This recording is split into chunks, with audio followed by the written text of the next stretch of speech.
कभी सोचा था कि रैंक 1 आएगी आपकी?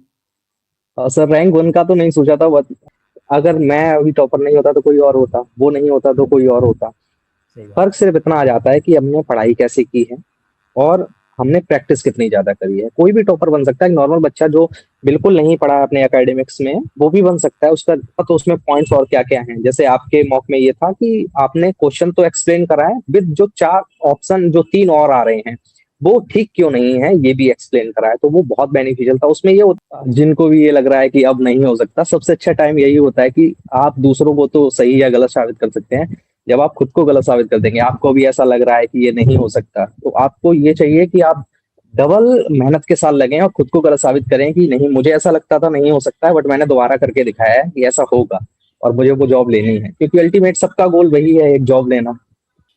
आप कितने घंटे पढ़ते थे? सर ये थोड़ा वेरी करता है मेरे लिए। खुद ही देख लो, कौन इंसान ऐसा है जो 8 घंटे लाइब्रेरी में बैठना चाहता है? किसी को अच्छा नहीं लगेगा। घर पे मुझे टीवी देखने को मिल रही है, पूरे दिन खाने को मिल रहा है, तो मैं क्यों लाइब्रेरी में 8-9 घंटे बैठूंगा? तो दिमाग तो बोलेगा कि छोड़ो आज आराम कर लेते हैं।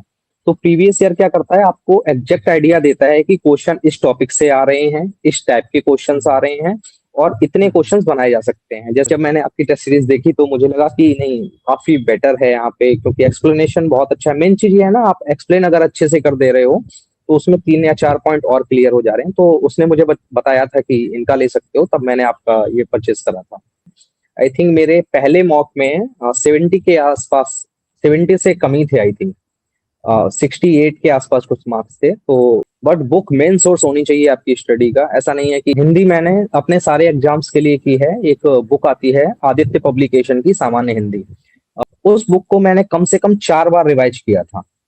रिवाइज करने का रूल मेरा ये था कि जब मैं पहली बार पढ़ूंगा तो एक एक लाइन उसकी पढ़ूंगा और उसमें से मार्क करूंगा कि मुझे क्या इंपॉर्टेंट लग रहा है जो मुझे नेक्स्ट टाइम पढ़ना है, बाकी छोड़ना है।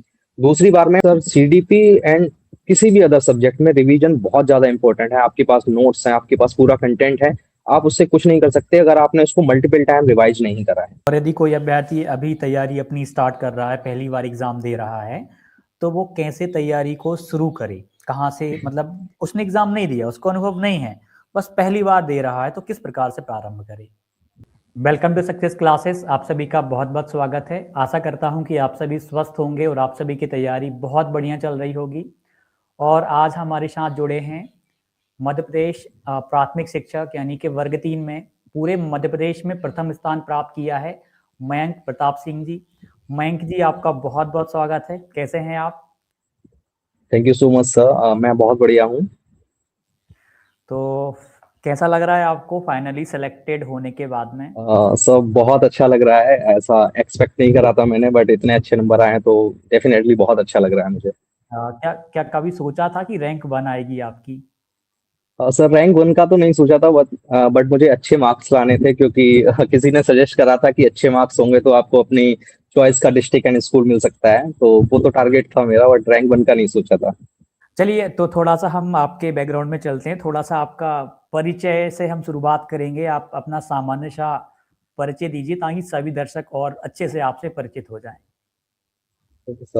मेरा नाम मयंक प्रताप सिंह है। मैं फर्रुखाबाद यूपी से बिलोंग करता हूँ। मैंने अपनी स्कूलिंग अपने होम टाउन से की थी, जिसमें मेरा 10th 71% I think, and 12th में मेरा 86% था। After that I done my graduation from Agra university, and उसके बाद मैंने डीएलएड किया है। एंड 2020 में मेरा टेट सी टेट एंड जो सेमेस्टर था डीएलएड का 4 सेमेस्टर, वो तीनों क्वालिफाई हो गए थे।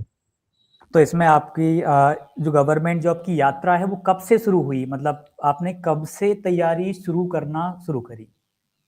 सर बेसिकली देखा जाए तो जैसे ही मेरा सेमेस्टर फोर्थ स्टार्ट हुआ था उसके बाद मैंने टेट एंड सी टेट का शुरू कर दिया था पढ़ना।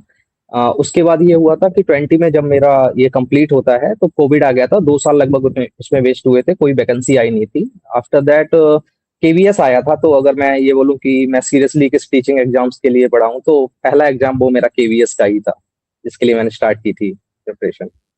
केवीएस से शुरू कर दी थी, तो उस जी केवीएस का सर। थोड़ा सा आप अपना अनुभव दें कि क्या हुआ फिर केवीएस में, थोड़ा सा जानना चाहते हैं। केवीएस का सर ये था कि जैसे एमपी टेट जो चयन परीक्षा थी उसके साथ हुआ था कि बहुत कम टाइम मिला था। केवीएस में भी आई गेस 2 मंथ्स दिए गए थे, तो उसकी प्रिपरेशन भी बहुत मतलब उस लेवल की नहीं हो पाई थी बच्चों की, बट मेरे मार्क्स 143 आए थे, जो नॉर्मलाइज होने के बाद 141 हो गए थे। रिटेन अच्छा था मेरा। जब इंटरव्यू हुआ तो इंटरव्यू आई थिंक काफी अच्छा गया था। 13 to 14 मिनट इंटरव्यू चला। 2 डेमोस उन्होंने लिए थे, मैंने दिए, उनसे बहुत सारे क्वेश्चंस उन्होंने किए थे, बट वही है कि फाइनल लिस्ट में नाम नहीं था। और केवीएस ने आज तक मार्क्स बताए नहीं है कि कितने इंटरव्यू मिले हैं, एंड उसका रीजन क्या था वो भी अभी तक उन्होंने बताया नहीं है। तो उससे मैं अनबेहर हुआ गया था वहां पे एक्चुअली, बट उसमें रिजल्ट नहीं हुआ था मेरा।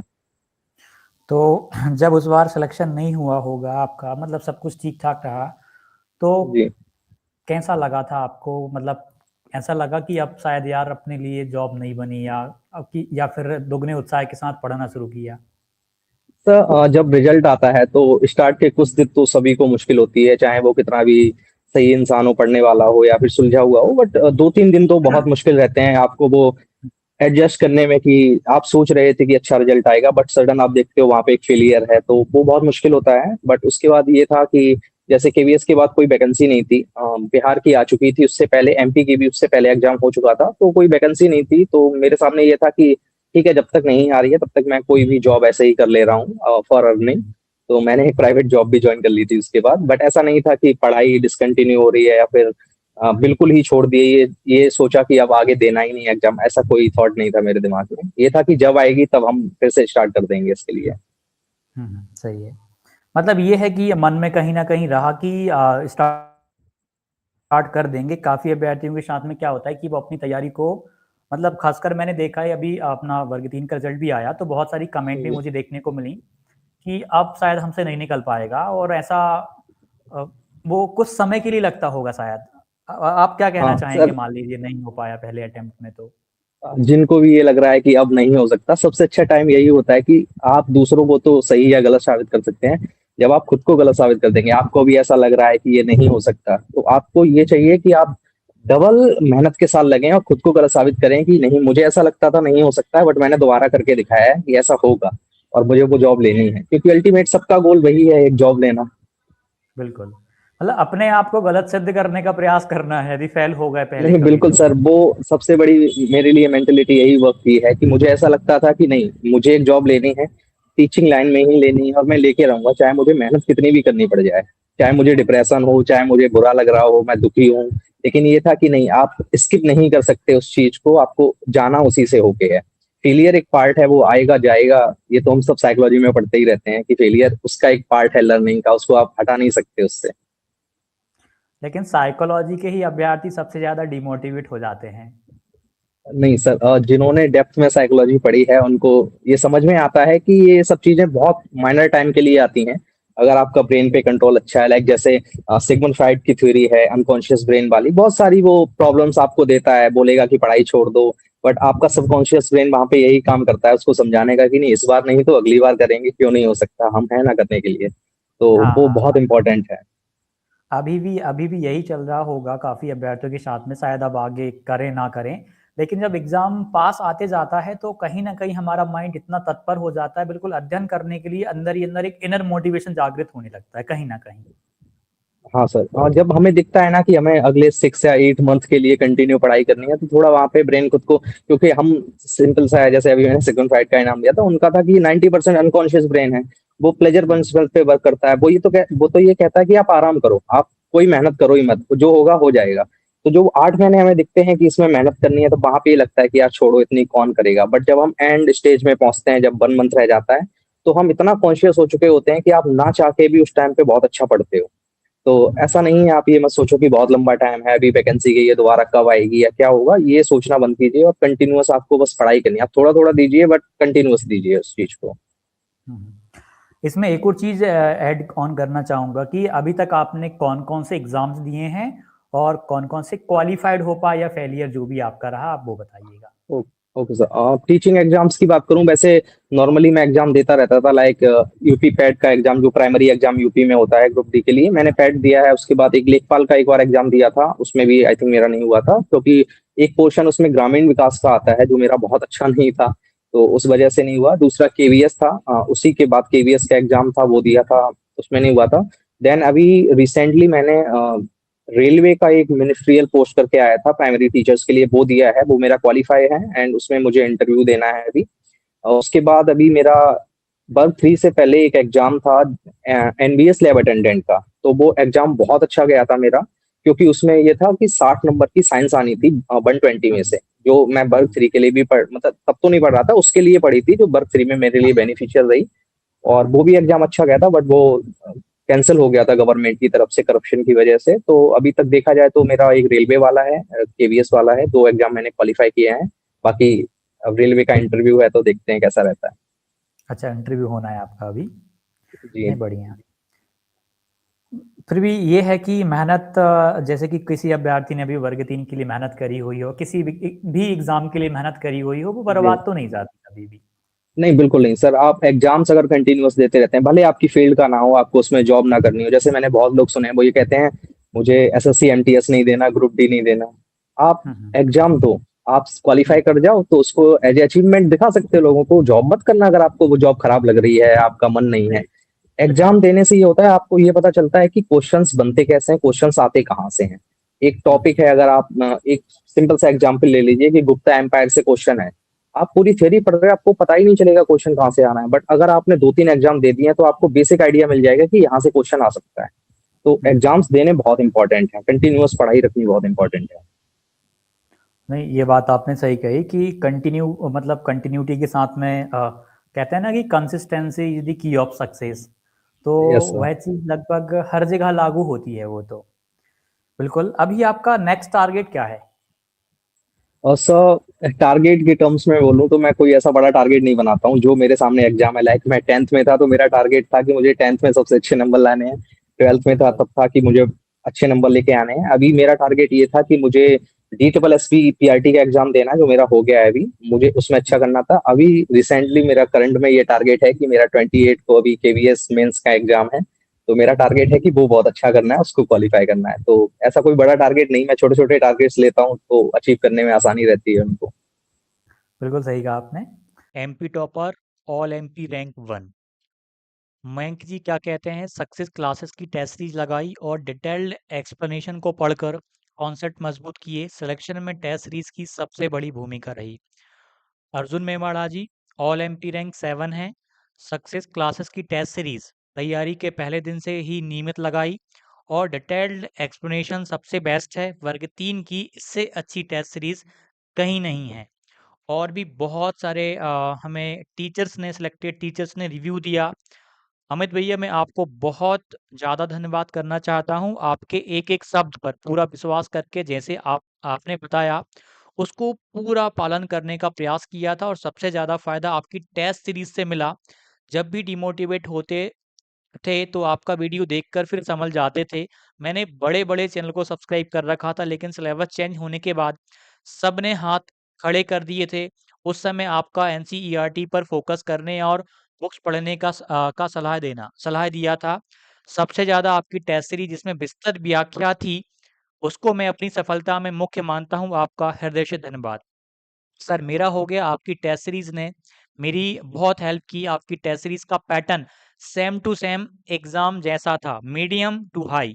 मैंने आपकी टेस्ट सीरीज ली थी, जो मेरे लिए अत्यंत उपयोगी और मार्गदर्शक सिद्ध हुई। आपके निरंतर सहयोग और उत्कृष्ट कंटेंट के लिए मैं हृदय से आभार व्यक्त करती हूँ। आपके द्वारा तैयार किया गया प्रत्येक विषय वास्तव में महत्वपूर्ण और परीक्षा की दृष्टि से सहायक रहा। हजारों अभ्यर्थियों का सिलेक्शन हुआ इस बार, और जो भी अभ्यर्थी थे, सीरियस अभ्यर्थी, गंभीर अभ्यर्थी, उन्होंने सबने टेस्ट सीरीज ज्वाइन करी थी, प्रैक्टिस करी अच्छे से। और मुझे पता है इस बार भी आपका सिलेक्शन होगा, लेकिन आपको प्रैक्टिस अच्छे से करनी है, विस्तृत व्याख्या का अध्ययन आपको अच्छे से करना है। तो डिस्क्रिप्शन में लिंक है सक्सेस क्लासेस की, आप वहां से इसको डाउनलोड करिएगा और आप टेस्ट सीरीज ज्वाइन करिएगा। धन्यवाद। कुछ हम अब आगे चलेंगे, और जो कि सबसे ज़रूरी है, हम बुक्स को लेके बात करेंगे, क्योंकि अधिकतर अभ्यर्थी बुक्स के बारे में भी कंफ्यूजन में रहते हैं, कैसे पढ़ना है किस सब्जेक्ट को, क्या पढ़ना है और क्या छोड़ना है, दोनों चीज़ें। तो सबसे पहले हम बुक्स पे बात करें, हम पात्रता परीक्षा पे बात करेंगे। सबसे महत्वपूर्ण विषय होता है सीडीपी, बिल्कुल बाल सर। विकास। इसको आपने कैसे किया, या कैसे कवर करना चाहिए अभ्यर्थी को? तो मेरे उसमें देखा जाए तो एक तो पहला ये है कि अगर आपने डीएलएड और बीएड जो भी किया है, अगर आपने उसको सही से पढ़ा है तो आपकी सीडीपी ऑलमोस्ट वहां से कंप्लीट हो जाएगी। बिल्कुल। दूसरा ये होता है कि आपको अगर लग रहा है कि आप उसमें लैग कर रहे हो, तो सबसे अच्छा है 10 वो सॉरी 11th एंड 12th की जो एनसीईआरटी है साइकोलॉजी की, आप उनको डिटेल में पढ़ सकते हो। उनमें बहुत डिटेल में सारी चीजें दी हुई हैं। एनसीईआरटी से बाहर किसी भी सब्जेक्ट में कुछ जाता नहीं है। नहीं आपको आता लग है। रहा है कि आपको सीडीपी नहीं आ रही है, तो आप 11th एंड 12th की साइकोलॉजी पढ़ सकते हो। उसमें आपको सब कुछ ऑलमोस्ट मिल जाएगा।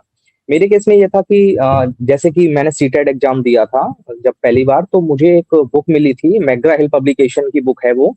तो उसमें पूरा एनसीईआरटी बेस्ड ही दिया गया है। उन्होंने जैसे बोलते हैं ना कि उन्होंने सारांश निकाल के रख दिया है उस बुक में। लाइक ईवीएस हम्म, की भी उसकी आती है, मैथ्स की भी आती है, साइकोलॉजी। तो मैंने दो हम्म, बुक परचेज करी थी, एक CDP and second for EVS. और दोनों ही मतलब पॉइंट टू पॉइंट दी गई हैं, वो बहुत ज्यादा बेनिफिशियल थी। तो उनसे बहुत ज्यादा फायदा मुझे सीटेट में मिला, क्योंकि मेरा सीटेट अच्छा हुआ था। तो जब मैंने वर्ग 3 का जो प्री वाला सिलेबस था वो देखा, वो ऑलमोस्ट सीडीपी था, मतलब सॉरी ऑलमोस्ट सीटेट वाला था। तो मैंने पूरा कवर उन्हीं बुक से किया था। और मेरा आई थिंक मैंने 2 या 3 दिन मुश्किल से उन बुक से पढ़ा होगा, क्योंकि मुझे पहले से याद था। अब इसका मतलब ये नहीं है कि मुझे 2-3 दिन में आ गया है तो सबको आ हम्म, सकता है आप 2-3 दिन पढ़े। अगर आपका फाउंडेशन अच्छा है तो आप वो चीजें भूलते नहीं हो। थोड़े टाइम तक आप रिकॉल नहीं कर पाओगे, लेकिन एक बार जैसे ही आप रिवाइज करोगे वो सब कुछ आपको याद आने लगेगा। बिल्कुल बिल्कुल। तो इसमें जो आपने अभी मुझे बुक्स बताई है, तो आप ये बाद में मुझे फोटो भेज दीजिएगा। आप इसको हम इसको टेलीग्राम पे डाल देंगे, तो ओके सर। पब्लिकेशन और बाकी सारी चीज़ें वहाँ पे क्लियर हो जाएंगी, वो अच्छे से समझ पाएंगे। मतलब सीडीपी के लिए जो आपने बुक्स बताई है, मतलब सीडीपी में रिवीजन की बात करूं मैं, रिवीजन कितना जरूरी है सीडीपी में? सर सीडीपी एंड किसी भी अदर सब्जेक्ट में रिवीजन बहुत ज्यादा इंपॉर्टेंट है। आपके पास नोट्स हैं, आपके पास पूरा कंटेंट है, आप उससे कुछ नहीं कर सकते अगर आपने उसको मल्टीपल टाइम रिवाइज नहीं करा है। मैं अपनी हम्म, बात करूं तो जब मैंने वर्ग 3 ये चयन परीक्षा का एग्जाम दिया है, तो उस हाँ, टाइम पे ये था, जैसे मेरे पास जीएस की जो बुक है वो दृष्टि पब्लिकेशन की जीएस है। उस बुक को मैंने कम से कम 4 बार रिवाइज किया था। रिवाइज करने का रूल मेरा ये था कि जब मैं पहली बार पढ़ूंगा तो एक एक लाइन उसकी पढ़ूंगा और उसमें से मार्क करूंगा कि मुझे क्या इंपॉर्टेंट लग रहा है जो मुझे नेक्स्ट टाइम पढ़ना है, बाकी छोड़ना है। दूसरी बार में मैं वो इंपॉर्टेंट पॉइंट्स को ही केवल रिवाइज करता हूँ और बाकी सबको छोड़ देता हूँ। थर्ड टाइम में मैं ये होता है, मैं फिर से दोबारा से करता हूँ वही सारा, मतलब एक एक लाइन करके पढ़ता हूँ और कुछ पॉइंट मुझे एक्स्ट्रा मिलते हैं। एंड फोर्थ टाइम में वही होता है, इंपॉर्टेंट को रिवाइज किया। होता क्या है कि जिस एक बुक को आप जितनी बार पढ़ोगे ना, उसमें आपको उतने ही ज्यादा पॉइंट्स मिलते जाएंगे। कभी भी ऐसा नहीं होगा कि आप दोबारा पढ़ रहे हो आपको कोई पॉइंट ना मिले। आप देखोगे बिल्कुल। जब आपने दूसरी बार बुक पढ़ी तो उसमें आपको कुछ नया पॉइंट जरूर मिलेगा नोट करने हम्म, को। हम्म, बिल्कुल है। मल्टीपल टाइम उसको रीड करना बहुत जरूरी है। कम से कम जी, 3 बार तो हो ही जाए, यदि मिनिमम देखा जाए कम तो। से कम 3 बार। कम से कम 3 बार तो हो ही जाए। तो हमने सीडीपी की बात करी। इसके बाद हम बात करेंगे हिंदी के लिए, खासकर व्याकरण वाला पार्ट। ये तो कहाँ से कर सकते हैं, इसमें तो ज़्यादा कुछ है नहीं। सर हिंदी मैंने अपने सारे एग्जाम्स के लिए की है। एक बुक आती है आदित्य पब्लिकेशन की, सामान्य हिंदी। वो बुक हम्म, इलाहाबाद से पब्लिश होती है और वो यूपी के लोअर पीसीएस एंड पीसीएस के लिए बुक बनाई गई है। ऐसा नहीं है कि उसमें बहुत हाई लेवल का है, बट उसमें हम्म, एक भी ऐसा पॉइंट नहीं है जो छोड़ा गया हो। आप सोच सकते हम्म, हो कि अगर पीसीएस लेवल तक की चीजें उसमें आ जा रही हैं, तो डेफिनेटली है कि ये वनडे एग्जाम तो उसमें आ ही जाएंगे, आराम से कवर हो जाते हैं। बस आपको ये देखना है कि कुछ बहुत डेप्थ वाली चीजें हैं वो आपको छोड़ देनी है, जो आपके काम का है उनको हम्म, आपको लेके उसमें मार्क कर लेना है कि इतना मुझे पढ़ना है उनमें से। और वो उससे बाहर कहीं किसी एग्जाम में नहीं गया है मेरा, चाहे सीटेट हो गया हो, केवीएस का हो गया हो, अभी डी ट्रिपल एस बी का दिया है, इससे पहले केवीएस का प्री दिया था मैंने, और भी जो भी एग्जाम दिए हैं ऑलमोस्ट सारा उसी बुक से आता है सर। हम्म। नहीं, हिंदी के लिए ये ठीक है। मतलब आदित्य पब्लिकेशन की बुक कवर मतलब कर ली जाए तो जी कोई दिक्कत नहीं आएगी फिर ग्रामर में। हाँ सर, ऑलमोस्ट 98% सिलेबस उस बुक से ही आएगा। 1-2% जैसे वोकेब वाला हो जाता है वो तो कहीं से भी आ ही जाता है, वो वर्ड्स आप प्रेडिक्ट नहीं कर सकते, बट हम्म, ऑलमोस्ट उस बुक से आता ही आता है। बिल्कुल। यदि हम बात करें इंग्लिश के लिए, कुछ अभ्यर्थी इंग्लिश भी लेते हैं लैंग्वेज के तौर पे, तो इंग्लिश को कैसे आपने कवर किया है, कैसे करना चाहिए? सर इंग्लिश के लिए मेरे पास कोई पर्टिकुलर बुक नहीं थी, क्योंकि इंग्लिश ना मेरा शुरुआत से थोड़ा वीक रहा था। मैं यूपी बोर्ड से हूँ, तो इंग्लिश इतनी अच्छा फाउंडेशन नहीं था। तो जब मेरा एग्जाम था केवीएस का, उसी टाइम मैंने नोट्स बनाया था। तो मैंने क्या किया था कि अपना सिलेबस देखा एक बार पूरा सिलेबस। मैं आपको ये बताना भूल गया कि जब भी कोई एग्जाम मैं तैयार करने जा रहा होता हूँ तो सबसे पहले मैं सिलेबस उसका डिटेल में देखता हूँ कि मुझे क्या क्या पढ़ना है। लाइक इंग्लिश हम्म, का सिलेबस देखा तो उसमें था कि noun, pronoun, word, adjective, I mean यही सारी चीजें दी गई थी। तो मैंने एक एक टॉपिक जैसे नाउन डाला यूट्यूब पे, उससे नोट्स बनाया, कम से कम 2 या 3 टीचर्स की वीडियो देख के मैंने एक नाउन का शॉर्ट नोट बना लिया अपनी। आपको मतलब पब्लिश नहीं करना है तो आप उसको रफली बना सकते हो कैसे भी, ऐसा नहीं है कि आपको बहुत अच्छा बनाना है, आपको समझ आ जाए बाद में इतना बनाना है। तो इस टाइप से मैंने हर टॉपिक का जो भी सिलेबस में दे रखे थे उन सबका एक अच्छा सा नोट्स बनाया जो मुझे समझ में आता है। मतलब मेरे दोस्तों ने भी उसको बाय किया मुझसे, बट उन्हें ऐसा कुछ समझ में आया नहीं क्योंकि वो मैंने अपनी लैंग्वेज में लिख रखा है। तो ऑलमोस्ट सारे टॉपिक जैसे डायरेक्ट, इनडायरेक्ट, एक्टिव, पैसिव, मैंने 2-2 3-3 टीचर से पढ़ के एक नोट्स बना लिया है। एक तो मेथड ये है। दूसरा आप ये है, अगर आपको नहीं समझ में आ रहा, आप किसी टीचर से बैच लेके पढ़ सकते हो, अदरवाइज आप किसी की बुक ले लो। बुक में ये होता है कि बुक में आपको अपना नॉलेज लगाना होता है, बुक में होता सब कुछ है, आपको ढूंढना है कि आपको क्या पढ़ना है, क्या याद करना है।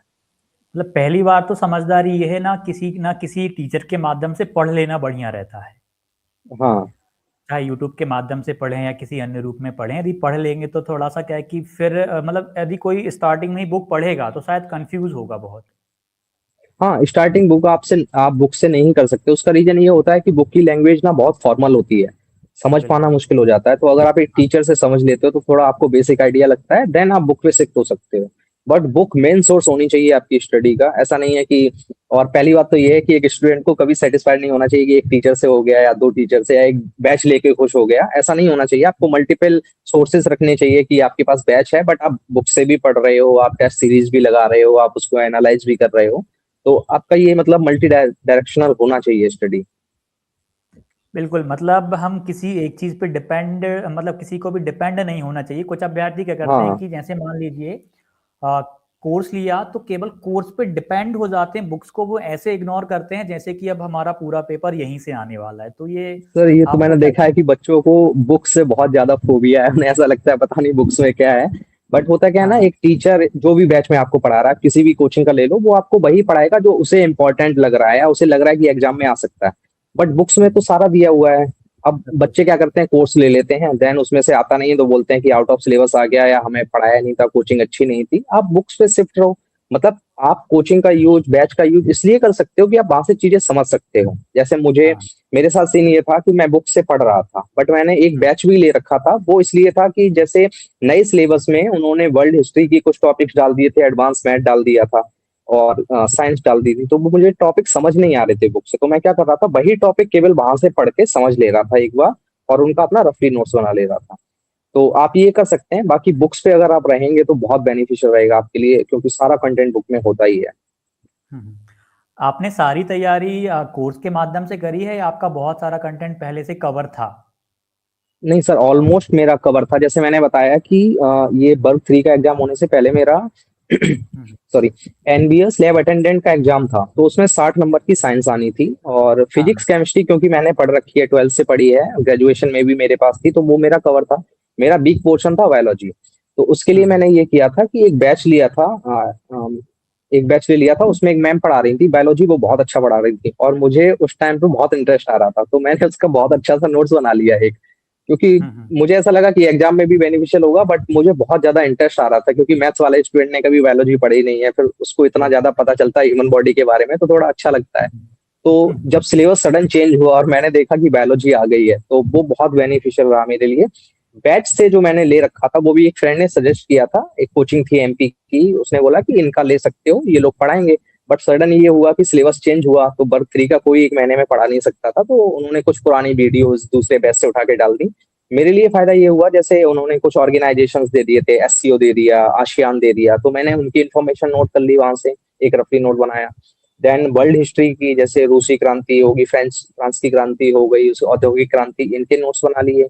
कुछ साइंस में जैसे टॉपिक थे, साबुन का था, एक डिटर्जेंट का था, एक एथेनॉल मैथेनॉल वाला टॉपिक था, इनके मैंने नोट्स बना लिए। जो टॉपिक मुझे आ नहीं रहे थे सिलेबस से, मतलब मैं उस सिलेबस पे स्टिक रहा। पहले मैं सबसे पहले सिलेबस ही नोट करता हूँ कि ये सिलेबस मुझे पढ़ना है, और जो होता हुँ, जाता है मैं उसको टिक कर देता हूँ। तो मैंने देखा कि ये वाले पोर्शंस जो हैं सिलेबस के, वो कवर नहीं हो रहे हैं मेरे खुद की स्टडी से, तो वो मैंने वहां से नोट डाउन कर लिए थे, देन उनका रिवीजन किया था। नहीं बढ़िया। तो ये चीज़ भी है कि किसी चीज़ में कन्फ्यूज़न है तो उसके लिए आप किसी न किसी टीचर को फ़ॉलो कर सकते हैं, उसमें हाँ, किसी बेनिफिट ही टीचर को कर मिलेगा। सकते हैं, ऐसा कोई जरूरी नहीं है आप बैच ही लें। यूट्यूब पे सब हाँ, कुछ फ्री में पड़ा हुआ है, आप वहां से देख सकते हैं। ऐसा कोई यूट्यूब पे जरूरी तो नहीं सब आपको कुछ है। बैच लेना है। हाँ लेकिन इसके साथ-साथ एक क्वेश्चंस और ऐड ऑन करना चाहूँगा मैं।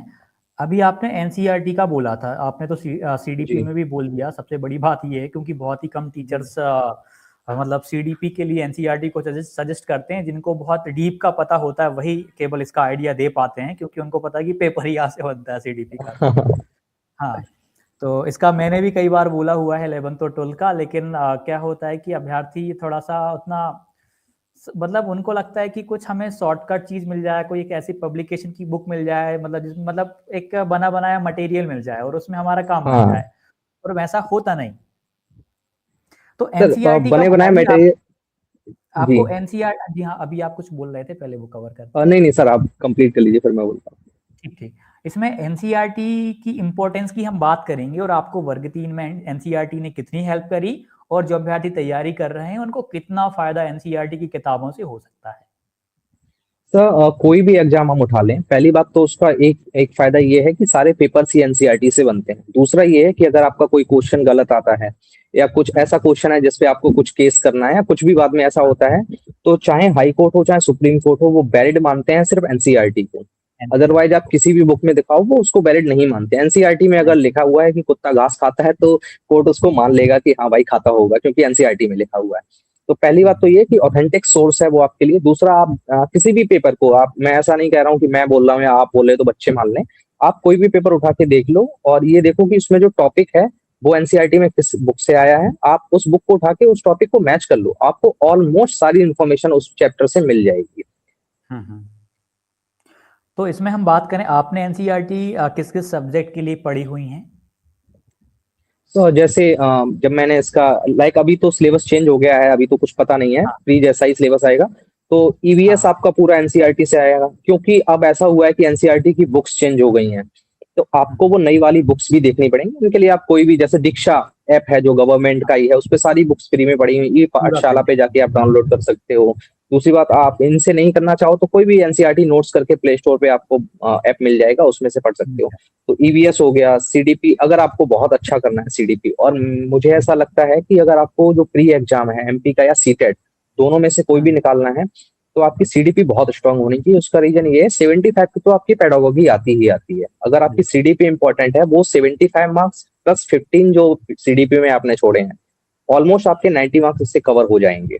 तो बहुत इंपॉर्टेंट है इसके लिए। बाकी हिंदी में ऐसा कुछ होता नहीं है, हिंदी के लिए आप बाहर से भी पढ़ सकते हो, क्योंकि सीबीएस वो सॉरी एनसीईआरटी में भी वही दिया है, बाहर से भी हिंदी आपको भी मिलेगी, सेम इंग्लिश के लिए। और मैथ के लिए भी आप क्या कर सकते हो, मैथ के लिए भी आप 8 तक की सारा ही एनसीईआरटी पढ़ लोगे, तो उसमें ऑलमोस्ट आपको मिल जाएगा सारा कुछ। प्री तो प्री मैं लेवल का कहूंगा कि तीन कंटेंट। सब्जेक्ट के लिए। जी। प्री के लिए तो खासकर 8th तक की मैथ में काम बन जाता है। यदि मेंस की बात हाँ करें तो हाँ फिर 6 to 10 जाना पड़ता है उसमें। हाँ, फिर 6 to 10 जाना पड़ेगा आपको। बिल्कुल।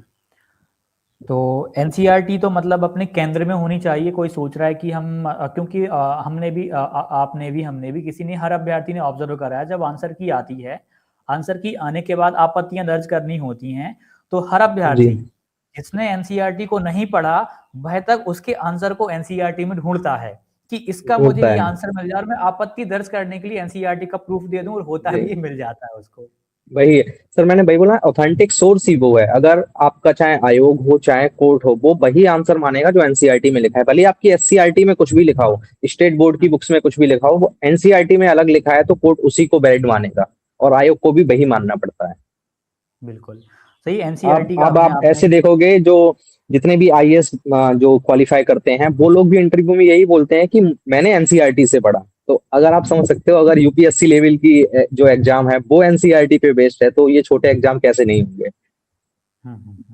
सही बात है। ये चीजें तो हैं क्या कि देखिए, हर एक अभ्यर्थी पढ़ता है, बहुत मेहनत करता है, बट कुछ चीजें ऐसी होती हैं कि एक अभ्यर्थी सेलेक्ट हो जाता है और एक दूसरा सेलेक्ट नहीं हो पाता, जबकि 8 घंटे उसने भी पढ़ा और 8 घंटे उसने भी पढ़ा, मतलब मेहनत करी। मतलब जैसे कि विज्ञापन आने के बाद में हर अभ्यर्थी, जैसे हम देखें कि लगभग लगभग 1 लाख का अभ्यर्थी यदि पेपर दे रहे हैं, तो 1 लाख में से जी। कम गंभीरता से अध्ययन करने वाले 50,000 अभ्यर्थी होते हैं जो बराबर समय पढ़ रहे होते हैं।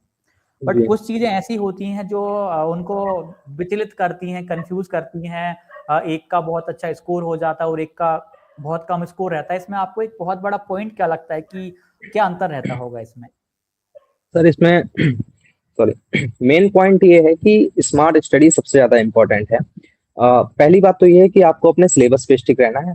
सबसे पहले आपको ये करना है कि आप प्रीवियस ईयर के एग्जाम्स देखो, उनके पीवाईक्यू लगाओ, तो आपको आइडिया लगेगा क्या ये एग्जाम सिलेबस से बाहर जा रहा है या नहीं जा रहा। अगर वो सिलेबस से बाहर नहीं जा रहा है तो आपको पहले वो कवर करना है जो आपके सिलेबस में दिया है। अब बच्चे करते क्या है कि जैसे उन्हें मैथ पढ़ना है, मैथ में उनको सिंपल सा टॉपिक उन्होंने रेशियो प्रोपोर्शन लिख दिया है, सीआईएसआई नहीं लिखा है, तो बच्चे क्या करेंगे कि मुझे मैथ बहुत स्ट्रॉन्ग करनी है और वो एक महीना कम से कम सीआईएसआई को स्ट्रॉन्ग करने में देते रहते हैं, जबकि उससे क्वेश्चन ही नहीं आना है। तो आपको ये करना है कि जो सिलेबस में है वो, और स्मार्ट स्टडी करनी है। आपको ये जानना बहुत जरूरी है कि आपको छोड़ना क्या क्या है। अगर आप एसएससी लेवल के, सीजीएल लेवल के क्वेश्चन इन एग्जाम्स में दोगे तो वो आपके लिए बेनिफिशियल नहीं होगा, उनकी प्रैक्टिस की जरूरत नहीं है। एक बार आप पीवाईक्यू लगाओगे, प्रैक्टिस सेट लगाओगे, तब आपको आइडिया लगेगा कि किस लेवल के क्वेश्चन आ रहे हैं। वो बहुत इंपॉर्टेंट है पता करना। इसमें कुछ चीजें और ऐड करूंगा मैं। अभी हम मॉक टेस्ट की जी बात कर रहे हैं, प्रैक्टिस की बात कर रहे हैं, तो जो प्रैक्टिस करना या मॉक टेस्ट लगाना, इसकी इंपॉर्टेंस आप बताइए कितना जरूर, क्योंकि सिलेबस कवर करना और फिर साथ में प्रैक्टिस करना, मॉक टेस्ट लगाना कितना जरूरी है आपकी दृष्टि से? तो मेरे लिए बहुत बेनिफिशियल रहा है मॉक मॉक टेस्ट लगाना। उसका रीजन ये था कि जैसे मैंने एक बार बुक पढ़ ली है, कोई भी टॉपिक, या जैसे एक सब्जेक्ट हिस्ट्री है मैंने पढ़ लिया है, अब मुझे ये लग रहा है कि ये मेरा कंप्लीट हो चुका है क्योंकि मैंने उसको 2 बार पढ़ लिया है। लेकिन जब मैं क्वेश्चंस लगाता हूँ तभी मुझे पता चलता है कि नहीं भाई, मैंने मौर्यन एम्पायर बहुत अच्छे से नहीं पढ़ा था, 4 क्वेश्चन तो इसके गलत हो गए मुझसे। तो वहां पे प्रैक्टिस आपकी काम आती है। जब आपके क्वेश्चंस गलत होते हैं मॉक में, आपके प्रैक्टिस में गलत हो रहे होते हैं, तब आपको पता चलता है कि आपके वीक क्या है सब्जेक्ट। जैसे आप एक बार मॉक लगाएंगे, आप देखिए कि आपके कौन से फील्ड्स ऐसे हैं जो वीक हो चुके हैं, उनको आप नोट करो और अगली बार उनकी प्रैक्टिस अच्छे से करो। तो अगर आप यहाँ पे प्रैक्टिस नहीं कर रहे हो तो वही बात हो जाएगी कि आपके पास सारे हथियार हैं, आप युद्ध में जा रहे हो, बट आपको ये नहीं पता है कि चलाना कैसे है। तो बिल्कुल। वो बहुत इंपॉर्टेंट है वहां पे। तो आपने मॉक टेस्ट कहाँ से लगाए थे? सर मैंने आपके ही ऐप से टेस्ट सीरीज ले रखी थी। हालांकि मैंने प्री में ली थी। उसके बाद हुआ ये था, क्योंकि मैंने बताया था मैं जॉब में था तो मुझे इतना टाइम मिल नहीं पाया, बट मैंने पहला जब मॉक लगाया तो मुझे ऐसा लगा कि मेरे मार्क जैसे सीटेट में मेरे काफी अच्छे थे। और जब मैंने आपका प्री वाला पहला लगाया था उसमें मेरे 95 मार्क्स आए थे, तो मुझे ऐसा लग रहा था कि बहुत ज्यादा कम आ रहे हैं ये। तो फिर मैंने उसको एनालाइज करा बैठ के। मेरा मतलब सिंपल सा ये रहता है, जैसे मैंने मॉक लगाया 1.5 आवर में लगा लिया, तो मैं उसको कम से कम 1.5 आवर ही उसको बैठ के एनालाइज करता हूँ कि पहला क्वेश्चन मेरा सही हुआ तो क्या मेरा थॉट था उस वजह से सही हुआ है या तुक्के में ही हो गया, और मेरा थॉट था तो उसमें पॉइंट्स और क्या क्या हैं। जैसे आपके मॉक में ये था कि आपने क्वेश्चन तो एक्सप्लेन करा है विद जो 4 ऑप्शन जो 3 और आ रहे हैं वो ठीक क्यों नहीं है ये भी एक्सप्लेन करा है, तो वो बहुत बेनिफिशियल था। उसमें ये होता है ना, जैसे मुझसे मान लीजिए वाटर के बारे में कुछ पूछा गया था, ऑप्शन में एक एयर के बारे में भी पॉइंट था, तो मुझे एक पॉइंट एक्स्ट्रा मिल गया, मैंने उसको नोट कर लिया कि ये तो मुझे पता ही नहीं था एयर के बारे में, इसको नोट कर लेता हूँ। तो ये बिल्कुल। बहुत इंपॉर्टेंट है उसको एनालाइज करना। बिल्कुल। वर्ग 3 पात्रता परीक्षा की टेस्ट सीरीज, इसमें आपको हर कंटेंट, हर एक प्रश्न विस्तृत व्याख्या के साथ में मिलेगा। पीवाईक्यूज भी मिल रहे हैं 2022 के, 2024 के बाइलिंगुअल कंटेंट है। 2022-24 की हम बात करें, हजारों एमसीक्यूज आपको मिलेंगे, विस्तृत व्याख्या के साथ में मिलेंगे। आप पाएंगे कि प्रश्न बाइलिंगुअल है, विकल्प को समझाया गया है, विकल्प को समझाने के बाद अन्य विकल्पों को भी समझाया गया है। इससे एक तरीके में आप नोट्स भी इस टेस्ट के माध्यम से बना सकते हैं और गजब लेवल का कंटेंट आपका तैयार हो जाएगा। देखिए, विस्तृत व्याख्या बहुत अच्छी बनाई हुई है हमने। एक तरीके में ये टेस्ट की जो विस्तृत व्याख्या है वो नोट्स के तर्ज पे बनाई गई है, ताकि आपका कंटेंट भी यहाँ से कवर होते जाए। देखिए, विस्तृत व्याख्या समझाने के बाद उसको बाइलिंगुअल भी किया गया है, ताकि आप उसको नोट्स के रूप में तैयार भी कर सकें। डिस्क्रिप्शन में आपको सक्सेस क्लासेस की लिंक मिल जाएगी, प्ले स्टोर से भी आप इसको डाउनलोड कर सकते हैं। इसको आप जरूर ज्वाइन करिएगा जो अभ्यर्थी वर्ग 3 की तैयारी प्रारंभ कर रहे हैं।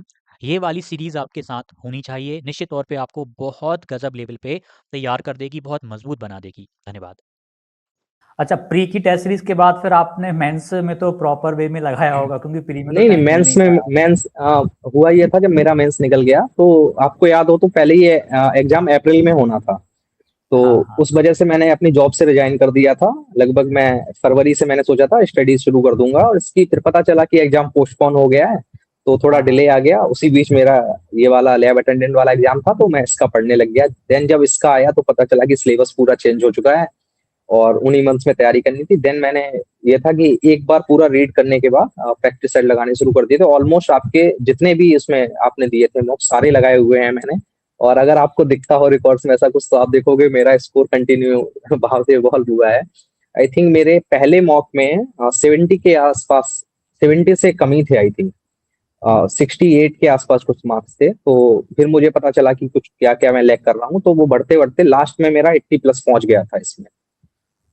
हाँ, मतलब एक और चीज यहाँ पे अभी हम आएंगे उस पे भी। एक चीज और पूछना है मुझे कि सक्सेस क्लासेस के मॉक टेस्ट का आपको पता कैसे चला कि यहाँ पे कुछ ऐसे मॉक टेस्ट मिल रहे हैं, चारों विकल्प समझाए जाते हैं, ये आइडिया कैसे लगा आपको? Sir, one of my friend जो ऑलरेडी वर्किंग में है एमपी में, उसका हाँ। लास्ट वैकेंसी में सिलेक्शन हुआ था। तो उन्होंने मुझे बताया, शुभम नाम है इनका, उन्होंने मुझे बताया कि आप इनका बैच ये ले सकते हो, टेस्ट सीरीज ले सकते हो। बहुत डिटेल में उन्होंने दिया, आई थिंक उन्होंने भी यूज किया होगा। तो जब मैंने वो टेस्ट सीरीज ली तो पहले मुझे लगा कि टेस्ट सीरीज ही तो है, क्या दिक्कत है, क्योंकि होता क्या है ना, एक बहुत बड़ा प्लेटफॉर्म है जिसपे लोग टेस्ट सीरीज के लिए ही जाते हैं। अब उस पे हमने देख रखा है तो हमें लगता है कि वो बहुत अच्छा कंडक्ट करा रहे होंगे, सॉरी मैं नाम नहीं ले रहा हूँ। बट जब मैंने आपकी टेस्ट सीरीज देखी तो मुझे लगा कि नहीं, काफी बेटर है यहाँ पे, क्योंकि एक्सप्लेनेशन बहुत अच्छा है। मेन चीज ये है ना, आप एक्सप्लेन अगर अच्छे से कर दे रहे हो तो उसमें 3 या 4 पॉइंट और क्लियर हो जा रहे हैं। तो उसने मुझे बताया था कि इनका ले सकते हो, तब मैंने आपका ये परचेज करा था।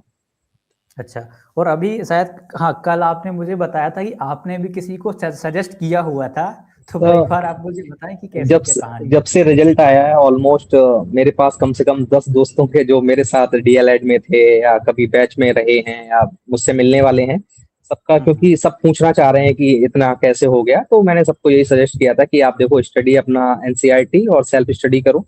दूसरा ये है कि आप मॉक टेस्ट लगा सकते हो इनके, तो आपके सजेस्ट किए हैं मैंने, ऑलमोस्ट सबको आपका है बताया है।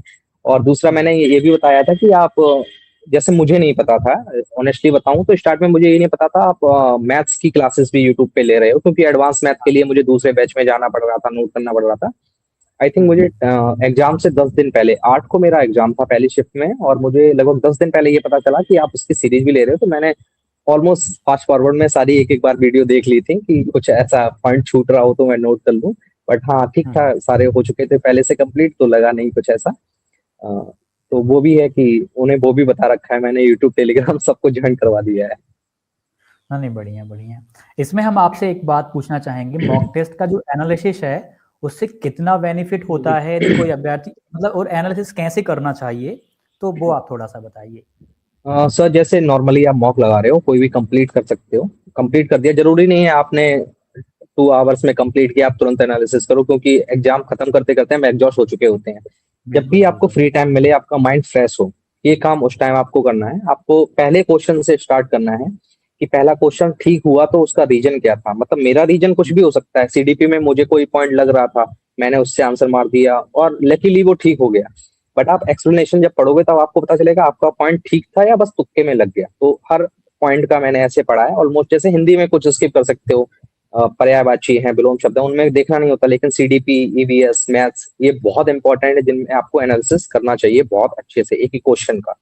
और जो भी आपके गलत हुए हैं स्पेशली उनको, उन क्वेश्चंस को नोट करने की जरूरत नहीं है, बट जो पॉइंट आपको मिलेगा कि ऐसा ही क्यों हुआ, वो पॉइंट आपको एक रफ बना लेनी है अपने लिए, एग्जाम तक काम आएगी आपके। उस पे क्वेश्चंस आप नोट करते रहिए और लास्ट टाइम में उसको रिवाइज कर सकते हैं आप। डिटेल्ड सॉल्यूशन में कुछ आपको मेन मेन पॉइंट मिलते होंगे, उनको आप नोट्स करते थे या बस वहीं पे जी जी थोड़ा जी। रिकॉल? नहीं नहीं नहीं, रिकॉल में क्या होता है ना, आपको पता नहीं है ना कितनी देर आपको उसको रिकॉल, मतलब रिटेन कर सकते हो। बिल्कुल। रिकॉल करना मुश्किल हो जाता है ना। आप ऐसे, आपने 150 क्वेश्चन देखे हैं, आप कैसे सारे याद कर सकते हो। तो जो भी आपको हाँ। ऐसा पॉइंट लग रहा है जो मुझे नहीं आ रहा है पहले से, उसको नोट करना बहुत इंपॉर्टेंट है। एंड देन एक एक दिन आप वीक में रख लीजिए, संडे टू संडे उस नोट को रिवाइज कर लीजिए आप, काफी रहेगा वो आपके लिए। बिल्कुल। मतलब अधिकतर अभ्यर्थी क्या करते हैं कि मॉक टेस्ट लगाते तो हैं लेकिन वो विश्लेषण नहीं करते कभी भी। उन्होंने लगाया, उसका आंसर देखा और आगे बढ़ जाते हैं, स्कोर देखने के लिए वो मॉक टेस्ट लगाते हैं। तो ये, इसके बारे में आप क्या बोलेंगे? नहीं सर, ये सही तरीका नहीं है। आपने मॉक लगा लिया, अब आपको यही नहीं पता कि आपने जो क्वेश्चंस गलत किए हैं उनका रीजन क्या था। अगर आपको वो पता चल जाएगा कि इसमें ये गलती आपने कर दी थी या ये आपने लॉजिक लगाया था वो गलत था, तो नेक्स्ट टाइम के लिए आपका वो लॉजिक नहीं लगेगा, आपको याद रहेगा। या कुछ क्वेश्चंस मान लीजिए, जैसे इसमें नेगेटिव मार्किंग नहीं थी अभी तक, तो कुछ क्वेश्चन तुक्के में सही होते हैं, सबके सही होते हैं, मेरे भी हुए होंगे। अगर मैं उसको ये नहीं देखूंगा कि ये तुक्का वाला सही क्यों हुआ मेरा, तो वो तो गलत चीज हो गई, क्योंकि वो मैंने तुक्के में तो सही कर दिया लेकिन मुझे उसका एग्जैक्ट फैक्ट पता ही नहीं है। और वो सबसे खतरनाक चीज होती है। तो आपको वो देखना बहुत जरूरी है, जो भी आप तुक्के में मार रहे हो। या तो आप मॉक लगाते टाइम अलग से नोट कर लो कि इस पे मैं अंदाज से आंसर मार रहा हूँ, या फिर एनालिसिस करो तो सबसे अच्छा है कि सारे आपको मिलते चले जाएंगे, आइडिया लग जाएगा आपको। बिल्कुल बिल्कुल। इसमें हम एक चीज पूछेंगे, प्रीवियस ईयर्स क्वेश्चंस पेपर्स जो होते हैं ये कितने जरूरी हैं और क्यों, मतलब इनकी इम्पोर्टेंस अपने स्तर पे अलग ही है। तो प्रीवियस ईयर क्वेश्चन क्या होता है ना, आपको एक फॉर्मेट पता चल जाता है क्वेश्चंस बन कैसे रहे हैं। जैसे बहुत बच्चों का क्वेश्चन रहता है कि क्वेश्चन ही नहीं पता चलेगा कहाँ से बनेगा, कैसे सही क्वेश्चंस बात। बनाए जाएं, कैसे प्रैक्टिस की जाए। तो प्रीवियस ईयर क्या करता है, आपको एग्जैक्ट आइडिया देता है कि क्वेश्चन इस टॉपिक से आ रहे हैं, इस टाइप के क्वेश्चंस आ रहे हैं, और इतने क्वेश्चंस बनाए जा सकते हैं। जैसे आप सीटेट अगर कोई पहली बार दे रहा है, तो अगर वो पीवाईक्यू देखेगा तो देखेगा कि पियाजे, वाइगोत्स्की और कोहलबर्ग के बहुत ज्यादा क्वेश्चंस रहते हैं। हर बार क्वेश्चन आएगा आपका जेंडर स्टीरियोटाइप से, क्वेश्चन हर बार आना है। तो अगर आपने पीवाईक्यू लगाया तो आपको पता चल गया इनसे हर बार क्वेश्चन आ रहा है, तो आप जब वो टॉपिक पढ़ोगे तो आपका दिमाग अपने आप अलर्ट में जाएगा, या आप खुद से उसको देख सकते हो कि ये टॉपिक मुझे अच्छे से पढ़ना है क्योंकि ये हर बार पूछा गया है। तो पीवाईक्यू बहुत ज्यादा इंपॉर्टेंट होते हैं पहले लगाना। बिल्कुल। अभी आपने बोला था कि आपने मतलब सिलेबस के बाद में एक मॉक टेस्ट लगा के देखा सिलेबस को जी जानने के लिए। तो जी जी। आखिरकार ये रणनीति आपकी ऐसी, क्योंकि अधिकतर अभ्यर्थी क्या करते हैं, अपनी पूरी तैयारी होने के बाद पहला मॉक लगाते हैं जब बहुत कम टाइम बचता है। तो नहीं नहीं आपकी ये सब मतलब, हाँ हाँ जी। हुआ जैसे मैंने अभी ऐसा बोला था कि पहले आपको ये जानना है कि ये एग्जाम जो है वो सिलेबस से बाहर जाता है या नहीं। वो आप तभी पता कर सकते हो जब आपने पीवाईक्यू देखे हैं। तो जैसे मैंने पहली बार सिलेबस देखा तो मुझे ये पता लगाना था कि मैं इस जगह इस एग्जाम में कहाँ पे स्टैंड कर रहा हूँ। तो जब मैंने पहली बार एग्जाम लगाया, लाइक सीटेट में मेरे मार्क्स 121 आ रहे थे। ऑलमोस्ट हर बार आ रहे थे, जितनी प्रैक्टिस सेट मैंने दिए हैं सभी में ऐसे ही एग्जाम आ रहे, वो मार्क्स आ रहे थे मेरे। तो जब मैंने पहली बार ये एग्जाम लगाया तो मैंने देखा मेरे केवल 95 आए। और जो मेरा पोर्शन बहुत स्ट्रांग है उसमें मेरे मार्क्स कम आ रहे हैं, लाइक मैथ हो गया, सीडीपी हो गया, इनमें कम आ रहे हैं। हर बार मेरे 30 में से 27 28 आ रहे थे, इस बार कम आ रहे हैं। तो उसका रीजन क्या है, वो पता करने के लिए मुझे पता चला कि ये पोर्शन मेरा वीक हो चुका है, तो अगली बार मुझे इस पे प्रैक्टिस अच्छे से करनी है। तो शुरुआत में मॉक लगाना इंपॉर्टेंट है। आप थोड़े थोड़े टाइम पे देते रहिए। हाँ, शुरुआत में ये होता है आपको अपने नंबर कम दिखते हैं, थोड़ा डर लगता है कि अरे मेरे तो बहुत कम आ रहे हैं, इतने मार्क्स में नहीं होगा। हाँ, बट ये डर उसको तो बनता ऐसे मत देखिए ये फाइनल नंबर है, क्योंकि वो आपने है। स्टार्ट में लगाया। बिना पढ़े अगर आप 150 में से 80 लेके आ रहे हो तो ये बहुत बड़ी बात है, क्योंकि अब वो सही बात। आपके इंक्रीज होते जाएंगे। मतलब ये 150 में से जो 80 नंबर आए हैं वो अभी पूर्व ज्ञान के आधार पे आए हैं। हाँ, पूर्ण ज्ञान के आधार पे है। तो इससे तो डेफिनेटली जब आप खत्म करोगे अपनी पढ़ाई, एग्जाम में जा रहे हो, इससे तो डेफिनेटली बढ़िया आने वाले हैं। तो इस चीज पे खुद को जज नहीं करना है कि पहले मॉक में ही इतने कम आ रहे हैं, क्योंकि आप भाई अभी जीरो लेवल पे हो, अब आपको चढ़ना शुरू करना है यहाँ से। सही बात है, ये बात तो है। मॉक टेस्ट लगाना कब शुरू कर देना चाहिए? सर मुझे ऐसा लगता है जैसे सबसे पहले तो मॉक आपको तभी लगाना है जब आप पहली बार जा रहे हो, क्योंकि आपको तभी डेप्थ पता चलेगी उस एग्जाम की। पहला एक एक मॉक लगा लो, आई थिंक एक बहुत होगा आपके लिए। फिर थोड़ी थोड़ी स्टडी करने के बाद आपने दो दो चैप्टर फिनिश कर लिए हैं हर सब्जेक्ट से, और उसके बाद आप मॉक कंटिन्यूअस लगाओ, वो ज्यादा बेनिफिशियल रहता है। कुछ इन्फॉर्मेशन पता चलती हैं कि इस टाइप का क्वेश्चन आया हुआ है, तो जब आप वो टॉपिक पढ़ रहे होगे तो आप बिना जाने ही आपका दिमाग अलर्ट मोड में चला जाता है कि नहीं ये क्वेश्चन कहीं पे आया हुआ है इस टॉपिक से। तो वो आप और अच्छे से अपने आप पढ़ते हो, आपको दिमाग नहीं लगाना पड़ता उसमें, अपने आप दिमाग उसको याद करता है। अच्छा, अभी आपने स्कोर के बारे में तो बता दिया था, लगभग आपका 67 या 68 के समथिंग सबसे पहले इस मॉक टेस्ट में स्कोर आया था। उसके बाद में सीधा हाँ, देखा जाए तो 67 68 से या 70 के, हाँ हाँ। नहीं नहीं सर, 68 के आसपास था मेरा। अच्छा, ऑलमोस्ट 68 के 70 के आसपास था, मुझे एग्जैक्ट याद नहीं है, 70 के आसपास था। 70 से मतलब बहुत ज्यादा नहीं था। तो हाँ हाँ फिर ये था कि मुझे ऐसा लगा कि नहीं अभी के लिए इनफ आ रहा है, आगे अब देखते हैं कि कितना और बढ़ाना है मुझे। हाँ हाँ। इसमें कभी आपको ऐसा नहीं लगा कि यार स्कोर कम आ रहा है, मतलब यूआर से बिलोंग करते हैं तो 80 के समथिंग तो चाहिए, नहीं डिमोटिवेशन सर, सा नहीं हुआ? डेफिनेटली डेफिनेटली लगा था। कई बार ऐसा होता है कि आप बहुत अच्छा पढ़ रहे हो, आपको ऐसा लग रहा है कि आपने मल्टीपल टाइम रिवाइज कर लिया है, फिर आप स्कोर देख रहे हो 75 या 71 आ रहा है, 72 आ रहा है, तो आपको ऐसा बिल्कुल। लगता है कि इतने में तो नहीं होगा। क्योंकि मैं अदर स्टेट से बिलोंग करता हूँ, वहां के लिए पोस्ट भी बहुत लिमिटेड थी, आई थिंक 700 से भी कम थी। तो ये था कि स्कोर कम आ रहा है, डर लग रहा है, लेकिन वही एक रीजन भी तो है कि आपको और ज्यादा पढ़ना है। अगर सही आपका बात स्कोर है। कम आ रहा है, वो आपको मोटिवेट करना चाहिए कि नहीं अब तो और ज्यादा पढ़ना है, इससे ज्यादा लेके आने हैं अगले वाले हाँ। मॉक में। एक और चीज है कि जो अभ्यर्थी की साइकोलॉजी है ना, वो मैटर करती है बहुत बड़े स्तर पे। थिंकिंग स्तर हाँ सर, मैटर बहुत करता ज्यादा। है कि कौन कितने जल्दी हारने वाला है और कौन कितना बड़ा फाइटर है। तो जैसे मैं अपने इस एग्जाम के लिए बताऊं, मेरी साइकोलॉजी ये थी, जब केबीएस वगैरह का हो गया था एग्जाम, मुझे कुछ दिख नहीं रहा था, यूपी में कोई एग्जाम आने के चांसेस थे नहीं, क्योंकि गवर्नमेंट ने विधानसभा में ये बोल दिया था कि हमारे पास इनफ टीचर्स हैं, अभी हम कोई वैकेंसी नहीं देंगे। तो जब ये ऑफिशियल न्यूज हो गई कि भाई वो नहीं देने वाले हैं, तो मेरे लिए ये था, मैंने खुद के दिमाग में ये डाली बात कि ये मेरी लाइफ का लास्ट एग्जाम है, या तो इसे क्लियर करूंगा या फिर अगला एग्जाम दूंगा नहीं। तो वो बहुत बड़ा मोटिवेटिंग फैक्टर रहता है आपके लिए। अब आप अपने दिमाग को ये बोल देते हैं ना, यही वाला करना है, ये लास्ट है, इसी में सब कुछ कर देना है, तो वहां पे बहुत ज्यादा मोटिवेशन आपको मिलता है। और जब भी आपको लगे कि पढ़ाई नहीं करनी है, तब आपको बस यही बात सोचनी है कि भाई जॉब ही सबसे इम्पोर्टेंट है, सब कुछ आपका जॉब से ही हो सकता है, तो वो बहुत इंपॉर्टेंट है। बट ये बिल्कुल फाइनल ट्रुथ नहीं है, ऐसा नहीं है कि जॉब ही सब कुछ होती है, और भी चीजें हैं, बट पढ़ाई करने के लिए, उस एग्जाम को देने के लिए इम्पोर्टेंट है। एग्जाम के बाद ये सोचना गलत होगा कि जॉब सब कुछ है, तो वो भी आपको मेंटेलिटी अपने दिमाग में रखनी है हमेशा।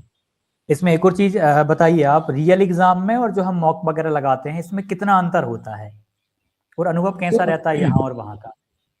सर होता ऐसा है ना कि लेवल तो ऑलमोस्ट सेम था, जैसे आपके मॉक लगाए थे, एग्जाम की मॉक लगाए थे। होता ये है कि जब सडन पहली बार चेंज आ जाता है एग्जाम में, लाइक मेरी पहली शिफ्ट में ही एग्जाम था, और मैंने वहां पे देखा कि थोड़ा पैटर्न चेंज होके आ रहा है। तो डर तो सबको लगता है, जब पहली बार सारे बच्चे देख रहे थे, मुझे भी लगा था कि यार ऐसा तो हम प्रैक्टिस नहीं कर रहे थे। फिर ये था, मैंने समझाया कि चलो एक बार क्वेश्चंस देखते हैं। जब मैंने क्वेश्चंस देखे तो ऑलमोस्ट सेम लेवल के थे, तो अगर वहां पे पैसेज दे दे रहे हैं दो, तो उससे क्या फर्क पड़ता है, अगर क्वेश्चन वो वही पूछ रहे हैं ग्रामर से, ग्लोम शब्द वही आ रहा है, तो उससे कोई फर्क नहीं पड़ता है। हाँ, एग्जाम में ये होता है कि जैसे आप यहाँ पे जो टाइम मैनेजमेंट कर रहे हो, आप हो सकता है कि कुछ बच्चे ऐसे हैं जो कैलकुलेटर का यूज कर ले रहे हो, कुछ बच्चे ऐसे बिल्कुल हैं जिन्होंने कोई बुक रख रखी है उसमें से देख ले रहे हैं, लेकिन वो एग्जाम में आपको देखने को नहीं मिलेगा। तो फोकस कीजिए, आपकी कैलकुलेशन बहुत अच्छी होनी चाहिए, आपको टेबल्स याद होने चाहिए, क्यूब रूट्स, रूट्स, ये स्क्वायर्स, ये आपको याद होने चाहिए, क्योंकि वहां पे वो टाइम मैनेजमेंट बहुत मैटर करता है। दूसरा ये है कि बच्चे स्ट्रेस बहुत ज्यादा ले लेते हैं एग्जाम में, क्योंकि वो होता भी है, आप उसको रोक नहीं सकते, बट वहां पे ये समझने वाली चीज है कि अब ये लास्ट मोमेंट है, इस पे आपको अच्छा कर देना है, बस कल से तो फ्री है, कल से तो आराम करना है जाके। तो अगर ये स्ट्रेटेजी आप रखेंगे तो थोड़ा रिलैक्स हो जाता है ब्रेन की, ठीक है तो 1 घंटे और मेहनत कर देनी है, उसके बाद तो फ्री है, हम आराम से घूमेंगे। मतलब दिमाग को बेवकूफ बनाना है कि 1 घंटे और 1 घंटे और 1 घंटे और हाँ सर, पढ़ते जाना है। बिल्कुल। होता क्या है ना कि दिमाग भी एक तरीके से हमारे अंदर एक लिविंग चीज है, जो अपने थॉट्स भी हाँ रखता है वो, तो उसको बेवकूफ बनाना थोड़ा सा जरूरी है। क्योंकि अगर आप नहीं ऐसा करोगे ना, आप खुद ही देख लो, कौन इंसान ऐसा है जो 8 घंटे लाइब्रेरी में बैठना चाहता है? किसी को अच्छा नहीं लगेगा। घर पे मुझे टीवी देखने को मिल रही है, पूरे दिन खाने को मिल रहा है, तो मैं क्यों लाइब्रेरी में 8-9 घंटे बैठूंगा? तो दिमाग तो बोलेगा कि छोड़ो, आज आराम कर लेते हैं। और वो जरूरी जी है, आराम भी जरूरी है, बट ऐसा नहीं है कि आप 2-3 दिन स्किप कर दे रहे हैं। एक दिन कभी हो गया तो ठीक है, बट मेरी स्ट्रेटजी है कि भले आप 1 घंटे रात को पढ़ो, 2 घंटे पढ़ो, बट स्किप मत करो किसी भी दिन। आपको बिल्कुल। कंसिस्टेंसी बहुत ज्यादा जरूरी है, आपको मेंटेन रखना। आप कितने घंटे पढ़ते थे? सर ये थोड़ा वेरी करता है मेरे लिए। लाइक इस एग्जाम के लिए 8 to 10 आवर्स था मेरा, कि ठीक है पढ़ लेते हैं। बिल्कुल। और यदि कोई अभ्यर्थी अभी तैयारी अपनी स्टार्ट कर रहा है, पहली बार एग्जाम दे रहा है, तो वो कैसे तैयारी को शुरू करे? कहाँ से, मतलब उसने एग्जाम नहीं दिया, उसको अनुभव नहीं है, बस पहली बार दे रहा है, तो किस प्रकार से प्रारंभ करे? तो मैं अपनी स्ट्रेटेजी बताता हूँ। लाइक मैं डिवाइड कर देता हूँ अपने सब्जेक्ट को। जैसे आज मेरा दिन अगर हिस्ट्री पढ़ने का है, तो मैं मॉर्निंग से हिस्ट्री पढ़ना शुरू करूंगा एंड तक, जब जितना हो जाए, भले मैं 4 चैप्टर खत्म करूँ, 8 चैप्टर, या कंप्लीट हिस्ट्री रिवाइज कर दूं। जब बहुत ज्यादा लिमिट से क्रॉस हो जाता है कि हिस्ट्री देख के मुझे चक्कर आ रहे हैं, मन ही नहीं कर रहा है बिल्कुल पढ़ने का, कभी कभी होता है ना कि देखने का भी मन नहीं करता, तब मैं कोई लॉजिकल सब्जेक्ट उठा लेता हूँ। जैसे हिस्ट्री थ्योरेटिकल है, बहुत ज्यादा आपको सब कुछ याद ही करना है। दूसरा मैथ लॉजिकल है, रीजनिंग उठा सकते हो आप, तो उसमें क्या होगा ना, आपके ब्रेन को शिफ्ट मिलेगा और वो कर सकते हो। दूसरा ये है कि अगर आप शुरुआत कर रहे हो, भले आप 4 घंटे पढ़ो, उसमें इंपॉर्टेंट ये है कि आप कंटिन्यूअस 4 घंटे कभी मत पढ़ो। आप 2 घंटे पढ़ रहे हो, 2 घंटे के बाद 5 या 7 मिनट का ब्रेक ले लो। अब ब्रेक में रील्स नहीं देखनी है आपको, नॉर्मल उठ के आप वॉक करके आ सकते हो 5 मिनट का, या 5 घंटे हेड डाउन करके बैठ सकते हो। तो वो ब्रेक्स बहुत ज्यादा इंपॉर्टेंट है। आप कंटिन्यूअस एक 8 आवर्स पढ़ोगे तो आप फ्रस्ट्रेट हो जाओगे बहुत ज्यादा। तो वो जो ब्रेक्स होती हैं बीच बीच में, 2-2.5 घंटे पे, शुरुआत में ये होगा आपके लिए, 2 घंटे भी बहुत मुश्किल टाइम होगा जब आप बैठ के पढ़ रहे होगे। धीरे धीरे वो आपकी लिमिट बढ़ती जाएगी, आप 4 घंटे तक आपको पता ही नहीं चलेगा 4 घंटे कब निकले, उसके बाद ब्रेक लोगे। तो ये ब्रेक लेना बहुत इंपॉर्टेंट है। दूसरा ये है कि शुरुआत में खुद को बहुत ज्यादा फोर्स मत करो कि कोई 8 घंटे पढ़ रहा है तो मैं भी 8 घंटे ही पढ़ूंगा, नहीं। आपसे 4 घंटे आपका कॉन्सेंट्रेशन वहां पे बनना है। 4 घंटे पढ़ो, आप ब्रेक लो, आराम से आधे घंटे लो, 1 घंटे ले लो, उसके बाद दोबारा से कोशिश करो पढ़ने की। धीरे धीरे वो बिल्कुल। टाइम के साथ 1 महीने में आई थिंक सब ऐसा हो जाएगा कि आप 12 घंटे चेयर से उठोगे भी नहीं, आपको पता भी नहीं चलेगा कि क्या चल वो रहा है। साइंस का रूल भी है, 21 डेज का लगभग हैबिट बन जाती है हाँ, उससे। 21 डेज का हैबिट बन जाती है आराम से। बिल्कुल। बट इसमें हम एक इनिशियल चीजों से आप खुद को कभी जज मत करो कि अगर मैं 2 घंटे बैठ पा रहा हूँ तो मैं तो बहुत, ऐसा नहीं है। वो धीरे धीरे चीजें आ जाती हैं सारी। सही बात है। अभी तो मतलब अपन ने मतलब जैसे अभ्यर्थी तैयारी कर रहा है तो अभी तो उसकी शुरुआत है, वो जी। धीरे धीरे करके स्पीड बढ़ेगी। हाँ। इसमें एक क्वेश्चन पूछना चाहूंगा मैं, जैसे कि ऐसा कोई सा समय आया हो जब आपको लगा हुआ हो कि यार अब नहीं हो पाएगा, गवर्नमेंट जॉब अपने बस की बात नहीं है, क्योंकि एक दो बार जब फेल हो जाते हैं बिल्कुल बिल्कुल जॉब के पास पहुंच ही गए और फिर ऐसे गिरते हैं नीचे की बिल्कुल नीचे, तब ऐसा लगा हो कभी आपको कि यार अब नहीं कर पाऊंगा मैं, तो फिर कैसे संभाला अपने आप को? सर इस चीज में मेरी साइकोलॉजी अच्छी रही है, क्योंकि फैमिली ने हमेशा से ऐसा वो किया है कि शुरुआत में तो सर होता है रिजल्ट जब आ, जैसे मैंने स्टार्ट में ही बताया, रिजल्ट जब आता है तो स्टार्ट के 4-5 दिन बहुत हैवी होते हैं, उन्हें निकाल पाना बहुत मुश्किल होता है, लगता है कि अब सब कुछ छोड़ देना है। बट ऐसा नहीं है, हमारा अल्टीमेट गोल, अगर आपने स्टडी करी है स्टार्ट से, आपके दिमाग में ये रहा है कि मुझे जॉब लेनी है, और वो जॉब इसलिए नहीं लेनी है कि आपको रुपए कमाना है, अगर आप खुद को प्रूव करने के लिए वो जॉब ले रहे हो, तब मुझे नहीं लगता कि कोई भी ऐसा डिमोटिवेशन या कोई स्ट्रेस ऐसा हो सकता है जो आपको रोक सकता है। अ, बस उस टाइम खुद को समझाना होता है, अगर आपको लग रहा है आप नहीं कर सकते तो एक दिन ब्रेक लीजिए, आपको ठीक लगने लगेगा, या फिर कुछ ऐसे लोग देख लीजिए जिनके पास आपसे कम चीजें हैं, तो आपको मोटिवेशन मिलेगा कि नहीं भाई पढ़ना है मुझे फिर से। तो बिल्कुल सही बात है। यहाँ वहाँ से हम सीख सकते हैं, अपने आसपास के माहौल से जी। भी सीखा जा सकता है। इसमें एक कुछ अभ्यर्थियों ने क्वेश्चंस पूछे हुए थे कम्युनिटी पोस्ट पे। प्रश्न बनते जी। कैसे हैं ये समझ नहीं आता, जो पढ़ रहे हैं भ्रम रहता है आएगा या नहीं, पीवाईक्यू कितना इंपॉर्टेंट है। तो इनका क्वेश्चन का जवाब सर दीजिए आखिरकार। सर इनके क्वेश्चन का जवाब, इनके क्वेश्चन का जो आंसर है वो इनके क्वेश्चन में ही है, जैसे इन्होंने पीवाईक्यू मेंशन किया। तो हाँ जब आप पीवाईक्यू लगाए हुए तो आपको खुद ही पता चल जाएगा कि जो आप पढ़ रहे हो वो एग्जाम में आएगा या नहीं आएगा। अगर पीवाईक्यू में आ रखा है तो डेफिनेटली वो एग्जाम में आएगा। दूसरा, क्या पढ़ना है और प्रश्न कैसे बनते हैं, अगर वो पीवाईक्यू में आ रहा है तो आपको आइडिया लग जाएगा कि प्रश्न यहाँ से बनते हैं और ये आपको पढ़ना है। जो टॉपिक्स कंटिन्यूअसली पीवाईक्यू हैं, जो पूछे जा चुके हैं, कंटिन्यूअस आ रहे हैं एग्जाम्स में, डेफिनेटली है कि उन टॉपिक से आएगा ही आएगा। तो वही आपको पढ़ना है, वहीं से क्वेश्चंस बनेंगे। और जो आप पढ़ रहे हो वो आएगा नहीं आएगा, सबसे अच्छा उसका तरीका है कि आप टेस्ट सीरीज ले लो, टेस्ट सीरीज लगाओ, तो आपको आइडिया रहेगा कि आपके मार्क्स अच्छे आ रहे हैं या नहीं आ रहे, उससे आइडिया लग जाएगा आपको कि जो आप पढ़ रहे हो इनफ है या नहीं। बिल्कुल बिल्कुल। इसमें एक चीज पूछना चाहूंगा, जैसे कोई अभ्यर्थी अभी टेस्ट सीरीज ज्वाइन करना चाहे तो अभी ज्वाइन कर सकता है कि बिल्कुल लास्ट में जब एग्जाम आने वाला हो तब? नहीं नहीं सर, अभी करना चाहिए। जैसे आपकी टेस्ट सीरीज में मेंशन करना भूल गया, जैसे आपने सेक्शनल वाइज भी उसमें दे रखे हैं, हाँ बिल्कुल। सेक्शनल वाइज भी था कि साइंस के कुछ चैप्टर डाल रखे हैं, तो वो भी बेनिफिशियल, अगर आपने मैग्नेट चैप्टर फिनिश कर लिया है तो आप उसकी सेक्शन वाइज दे सकते हो, एग्जाम दे के देख लो आप कहाँ पे लैग कर रहे हो, कितना अच्छा हो रहा है आपका। तो वो भी है। सही बात। दूसरा, आपके कुछ नोट्स भी पड़े हुए हैं, उनसे बच्चे पढ़ सकते हैं, जैसे साइकोलॉजी के नोट्स हाँ पड़े हुए थे, उसमें हिंदी के पड़े हुए थे, तो टॉपिक बिल्कुल। फिनिश करके उसका सेक्शन वाइज दे दो तो आपको आइडिया रहेगा कैसा हो रहा है। और आप बार बार अटेम्प्ट कर सकते हो, जैसे आपने हिंदी कंप्लीट कर ली, आपको ऐसा लग रहा है कि आपने 1 मंथ में हिंदी कंप्लीट कर दी, तो उस टेस्ट में केवल हिंदी का दो आप, उसके बाद उसको फिनिश कर दो, देन जब आप दोबारा से करो तो पूरा टेस्ट दे दो, कोई इशू तो है नहीं बिल्कुल। उसमें। बस एक इसमें एक क्वेश्चन लास्ट रहेगा ये वाला टेस्ट का, कि यदि जी। कोई यहाँ के टेस्ट लगाता है सक्सेस क्लासेस के, घाटे में तो नहीं रहेगा कि नुकसान नहीं है? बिल्कुल नहीं सर, नहीं हम्म। बिल्कुल नहीं रहेगा, क्योंकि सर मैंने खुद ये फील किया है। और मैं सच बताऊं तो याद हो आपको, जब मैं एग्जाम दे के निकला था तो मैंने पहला आपको मैसेज ड्रॉप करा था कि सर मेरे 86 मार्क्स दिखा रहा है, क्योंकि उस टाइम मुझे आइडिया नहीं था ये कम है या ज्यादा है। मैंने आपको मैसेज किया था कि इजी टू मॉडरेट था एग्जाम, क्योंकि मुझे ऐसा लगा कि इजी टू मॉडरेट था, बट जब बच्चों से बात हुई सेंटर पे निकल के, स्टेशन पे जो मिले बच्चे, उन्होंने बोला नहीं हमें तो बहुत ज्यादा मुश्किल लगा। तो मुझे लगा कहीं ना कहीं या तो मेरे नोट्स बहुत अच्छे थे या मेरी प्रैक्टिस बहुत अच्छी रही थी। तो ये रहता है कि नहीं वो बहुत बेनिफिशियल था, तो आपको लेना चाहिए, और जरूरी भी है वो प्रैक्टिस करना। अगर आप पढ़ रहे हो और प्रैक्टिस नहीं कर रहे हो तो वो आपकी पढ़ाई ऑलमोस्ट 80% ही काम आएगी, 20% आप लैग कर जाओगे प्रैक्टिस की वजह से। बिल्कुल। थोड़ी सी एक कमी ये है, मतलब मैंने ऑब्जर्व करा है कि टेस्ट तो बहुत अच्छे लेवल का है, उसका जी। आईडी अभ्यर्थियों को नहीं है। ये आप ही ने अभी मुझे बताया था कि अमित जी जी आपकी जो जी। टेस्ट सीरीज है वो मतलब बहुत बढ़िया है, लेकिन पहुंच नहीं है उसकी, अभ्यर्थियों को पता हाँ नहीं है कि क्या चीज आप दे रहे हो। अब बिल्कुल जैसे सर मैं अपने ही केस में बोलूं, मैं यूपी से आता हूं, अगर मेरे दोस्त का सिलेक्शन एमपी में नहीं हुआ होता तो मुझे भी नहीं बताता, या मेरा नहीं हुआ होता, या मैंने आपसे नहीं पढ़ा होता, मैं नहीं बता पाता उन 10 बच्चों को। तो मैंने देखा है बहुत कम बच्चे, अगर आपके सर्वे में 13,000 बच्चे पार्टिसिपेट कर रहे हैं और टेस्ट हाँ सीरीज पे नहीं है, इसका मतलब ये है कि आप वहां तक पहुंचा सकते हो। अगर आप सर्वे पहुंचा चुके हो तो बाकी चीजें भी पहुंचेंगी, तो वो भी थोड़ा इंपॉर्टेंट है कि हाँ आप उस पर भी ध्यान दो। बाकी अच्छा है, बच्चों के लिए बेनिफिशियल है, तो जाहिर सी बात है कि करना चाहिए।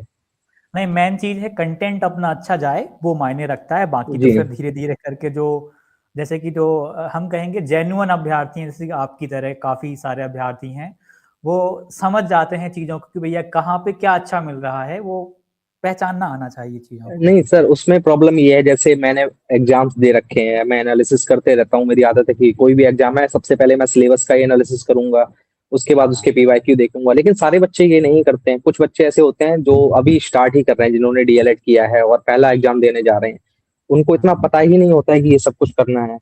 तो उसके लिए ये है ना कि आपको कुछ करना चाहिए उन बच्चों के लिए, कि उनको भी तो पता चले कि ऐसा कुछ होता है। अब भाई वो तो पहली बार आ रहे हैं, उन्हें उन्हें तो ये लग रहा है कि जो बैच में प्रोवाइड कर दिया गया भाई इनफ हो जाएगा हमारे लिए। तो उनको हम्म। पता चलना बहुत इंपॉर्टेंट है ये।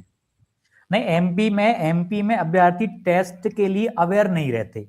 उनको ये लगता है कि बुक से प्रैक्टिस कर लेंगे वही पर्याप्त है। ये चीज तो समझनी पड़ेगी, क्योंकि आप देखिए कि कोई भी स्टेट आप देख लीजिए, जैसे यूपी हो गया, यूपी का आप लेवल देखेंगे, बहुत सारे बच्चों ने क्वालिफाई किया था। आपने देखा होगा यूपी से मेरे साथ ही मेरे सेंटर पे मेरे हाईएस्ट थे 86, और जो सेकंड हाईएस्ट था पूरे सेंटर पे उसके 77 थे, और वो भी कानपुर से था, यूपी से था। तो वहां पे मुझे एमपी में ऐसे बहुत कम बच्चे मिले हैं जिनके मार्क्स बहुत अच्छे आ रहे हों। मतलब मेरे सेंटर पे तो फिलहाल में ऐसे नहीं थे। बाहर वाले हम्म। बच्चों के सबके 70 के आसपास मार्क्स थे, हालांकि कम बच्चों का ही हुआ क्योंकि पोस्ट कम थी। तो ये रहता है कि आपको डिजिटल वाला देखना पड़ेगा, क्योंकि ऑलमोस्ट सारी स्टेट्स हैं वो डिजिटल ही जा रही हैं, यूट्यूब पे प्रैक्टिस कर रही हैं, या कोई भी ऐप वगैरह है उससे प्रैक्टिस कर रही हैं, तो बहुत इंपॉर्टेंट है वो। बिल्कुल। कुछ क्वेश्चन है, लतीफ खान जी के क्वेश्चंस हैं। क्या पढ़ें जी क्या ना पढ़ें जिससे टाइम वेस्ट ना हो, क्योंकि क्या पढ़ने से ज़्यादा इम्पोर्टेंट है क्या ना पढ़ें, और जिससे एग्जाम क्लियर हो जाए। बहुत साइकोलॉजिकल अच्छा क्वेश्चन है, बहुत प्रश्न है, अच्छा क्वेश्चन।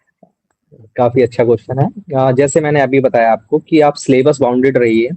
पहले तो हाँ आपका प्राइमरी टारगेट होना चाहिए कि जो आपको सिलेबस मिला है वो आपको कंप्लीट करना है। एक बार आप सिलेबस कंप्लीट कर लो, फिर उसके बाद आप कुछ भी पढ़ो, कोई फर्क नहीं पड़ता। आप प्रैक्टिस देखो बार बार, यूट्यूब पे अलग अलग चैनल्स की, अलग अलग टीचर्स की प्रैक्टिस देखते रहो, उससे कोई फर्क नहीं पड़ेगा। लेकिन अगर आपने सिलेबस ही कंप्लीट नहीं किया है तो बहुत मुश्किल हो जाएगा आपके लिए। तो क्या पढ़ें, इसके लिए आंसर है कि आपको सिलेबस पढ़ना चाहिए। क्या ना पढ़ें, जो बहुत फालतू की चीजें जो आपके सिलेबस में दे ही नहीं रखी हैं, अगर आप उनको पढ़ रहे हो तो वो बहुत खराब चीज है। और बाकी आपको शायद आंसर मिल गया होगा अपने क्वेश्चन का। क्या गलतियां नहीं करनी चाहिए एग्जाम में? देखिए गलतियां जैसे साइकोलॉजी का ही एक पार्ट है, लर्निंग में हम पढ़ते हैं, जो गलतियां हैं वो लर्निंग का पार्ट है। आपको बिल्कुल। गलती ये नहीं करनी है कि आपने एक बार गलती कर दी और उसको इग्नोर कर दे रहे हो, वो सबसे खराब चीज है। आपने गलती की है, उसको आप नोट करो कि ये मुझसे मिस्टेक हुई है, इसको दोबारा नहीं होने देना है, सबसे बड़ी चीज ये है। अगर आपने मिस्टेक कर दी, आप दोबारा भी वही मिस्टेक कर रहे हो, लाइक आपने कोई क्वेश्चन गलत कर दिया, किसी साइकोलॉजिस्ट का कोई कोड था आपने गलत कर दिया है, आपने उसको देखा ही नहीं कि वो किसने दिया है, या आपने उसको लर्न नहीं करा, अगली बार जब क्वेश्चन आएगा तब आप गलत करोगे। तो सबसे बड़ी गलती यही है कि आप अपनी मिस्टेक्स को रिपीट मत करो बिल्कुल। बिल्कुल। क्या मेंटलिटी रखना है एग्जाम के लिए, किस मेंटलिटी के साथ में आगे बढ़ें? जितना पॉजिटिव रखेंगे उतना अच्छा है। सोच के करिए कि ऐसा नहीं सोचना है कि एग्जाम लास्ट है मेरा, बट ये जरूर सोचना है कि अपने लाइफ का जितना भी बेस्ट हो सकता है मैं इसी एग्जाम में कर दूंगा, बिल्कुल। ज्यादा से ज्यादा अच्छा करूंगा। ये बहुत इंपॉर्टेंट है। बट ये नहीं सोचना कि एग्जाम लास्ट है मेरा, इसके बाद मुझे कुछ होगा ही नहीं। ऐसा नहीं, बहुत सारे एग्जाम्स आएंगे, दोबारा वैकेंसी आएगी और स्टेट्स में आएंगे। तो ये मेंटेलिटी आपको रखनी है कि एग्जाम सब कुछ नहीं है, बट अभी के लिए वो सब कुछ है आपके लिए। आपका मेन टारगेट वही होना चाहिए उस टाइम पे। सही बात है। जब हार मानने की इच्छा हो तब क्या मेंटलिटी रही आपकी? अ, हार मानने का ऐसा कुछ रहता नहीं है सर। मुझे ऐसा लगता है कि टीचिंग एग्जाम है, मुझे देना है, क्योंकि मुझे हमेशा से पसंद था पढ़ाना। काफी दोस्तों ने तारीफ करी है हमेशा पढ़ाने की, और फैमिली, मुझे बाई फैमिली अपने उसमें लाइन में मिला है, क्योंकि टीचर जो पापा हैं वो मेरे टीचर हैं, कुछ फैमिली मेंबर्स हैं जो और टीचर हैं, तो मुझे वो पढ़ाना अच्छा लगता है। मेरे दादाजी जो थे वो थे क्या ग्रैंडफादर जो मेरे थे वो भी हेडमास्टर थे, तो वो मुझे बाय बर्थ कह सकता हूँ कि मिला है। तो मेंटेलिटी के लिए ये था कि उन लोगों ने किया है तो मुझे भी ये करना है, कि अगर वो इतना अच्छा कर सकते हैं तो मैं भी कर सकता हूँ। तो सिंपल सी बात आपको ये याद रखनी है कि वो जो 10,000 सीटें हैं ना, 10,000 12,000 जितनी भी आ रही हैं, उनमें आपका एक नाम होना चाहिए, क्योंकि 10,000 पे कोई ना कोई तो जाएगा। अगर वो जा सकता है तो आप भी जा सकते हो, बस आपको ये याद रखना है। बिल्कुल, ये बात तो है। इसमें हम एक चीज़ पूछेंगे कि जैसे कि आपका ऐसा कोई सा थॉट हो, जो आपको सबसे ज़्यादा प्रेरित करता हो? तो मेरा थॉट यही था कि जैसे अब्राहम मैस्लो की एक थ्योरी है, उनका लास्ट जो आता है सेल्फ एक्चुअलाइजेशन आता है। बिल्कुल, उसका बेसिक सेंस ये है कि अगर आप कुछ भी बन जाओ, जो आप चाहते थे अगर वो नहीं बन रहे तो आप सेटिस्फाइड नहीं रहोगे। नहीं तो रहेंगे। मेरा सीन ये था कि मुझे पढ़ाने में मजा आता है, उसके अलावा मैं कुछ भी करूंगा तो मुझे उस काम में मजा नहीं आएगा। तो मेरा थॉट यही था कि नहीं, मुझे टीचर बनना है। इस एग्जाम में ना सही, अगले एग्जाम में, अगले में ना सही, उसके अगले में, बट टीचर बनना है। तो जब ये एग्जाम मेरे सामने था तो मेरा टारगेट ये था कि नहीं, इसको अच्छे से क्वालिफाई करना है और अच्छे नंबर लाने हैं, क्योंकि मुझे, मैं यूपी से हूँ, एमपी मेरे लिए बहुत दूर पड़ेगा। तो मेरा टारगेट ये था कि मुझे अपनी पसंद का जो मेरे स्टेट के पास में डिस्ट्रिक्ट आ जाए, ऐसा कुछ मिल जाए तो ज्यादा बेटर रहेगा मेरे लिए। तो ये नहीं, मिल टारगेट आपके जाएगा। दिमाग में रहना चाहिए। बिल्कुल। इसमें एक चीज़ मैंने ऑब्ज़र्व करी है कि आपका मतलब ये बहुत बढ़िया लगा मुझे कि आपका मतलब गोल क्लियर है कि टीचर जी। बनना है बस। मतलब भटकाव नहीं है उतना ज़्यादा। अधिकतर अभ्यर्थी भटकते ज़्यादा हैं। तो ये आप थोड़ा-सा इसको बताएँ? सर, मल्टीपल टारगेट में प्रॉब्लम ये आती है, जैसे आप मान लीजिए कोई बच्चा है वो टीचिंग भी देख रहा है और एसएससी भी देख रहा है। अब दोनों के लेवल में ना बहुत ज्यादा डिफरेंस है, क्योंकि एसएससी आपसे बहुत ज्यादा मेहनत मांगता है, डेप्थ वाली। टीचिंग एग्जाम उतनी डेप्थ नहीं मांगते, उसके लिए साइकोलॉजी आपकी इंपॉर्टेंट है। लाइक अभी तो सब्जेक्ट से हटाई दी जा रही है बिल्कुल साइकोलॉजी, बट आपको प्री में तो देनी ही है। अगर वो आपकी अच्छी है तो आप एग्जाम क्वालिफाई कर जाओगे, लेकिन आपको एसएससी में साइकोलॉजी नहीं देनी है, तो वहां पे आपको मैथ बहुत अच्छा होना चाहिए। अब आप एसएससी लेवल का मैथ लेके घूम रहे हो, बट यहाँ पे वो काम नहीं आना है, क्योंकि यहाँ पे बहुत बेसिक लेवल का मैथ आएगा।